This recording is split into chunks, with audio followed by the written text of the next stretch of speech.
this happened, many of you know, when I plugged in my camcorder to the computer and got up from it telling you about these things that God has done. And I moved my arm, supposedly on my own, and knocked my coffee, bought for me yesterday or the day before, but still sitting by my computer strangely, though I already threw it away, I think. And it spilled on the ground in such a way, and it has largely dissolved on this side of it. But it formed itself into a great lion roaring in pain while disintegrating. Okay? Now, Adonai Elohim has called himself my lion.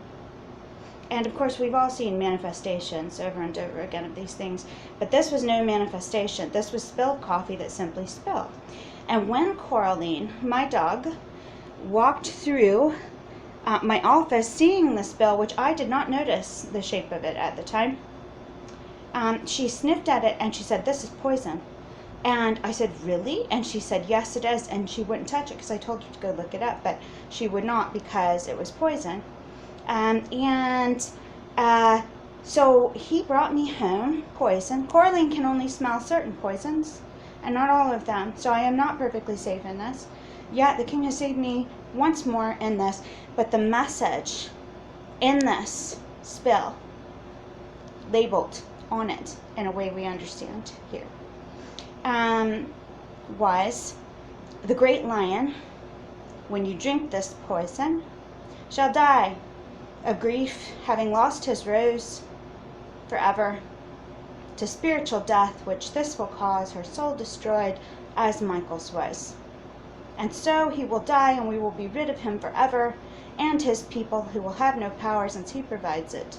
So he says this, and even now, look, even now something is emerging from this. Do you see it? It is in the shape of a bug. That is no bug, and was not there yet.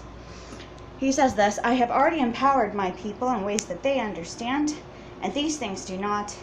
And were I to die, you would go on having this power, and you shall save me instead, as I have saved you many times, for I know you left me, and my rose, my bride, who I crave even now, as she stands in her small cottage in Garland, Texas, of heaven, beneath strange stars, looking at the ruin of her home, supposedly, and yet I am present and visible. I have spoken. I am the Lord God," he says.